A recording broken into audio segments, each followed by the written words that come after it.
She said that every living creature on earth has that.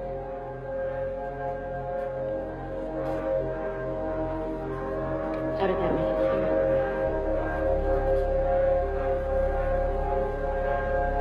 It reminded me of my dog, Callie.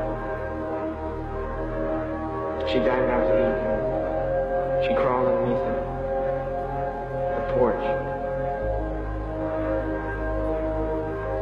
To die. To be alone. Do you feel alone right now?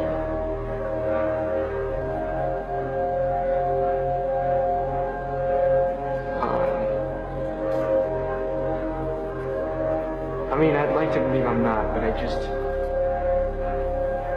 never seen any proof, so I just don't debate it anymore, you know? It's like, I could spend my whole life thinking it over and over again, weighing the pros and cons, and in the end, I still wouldn't have any proof, so I just don't debate it anymore.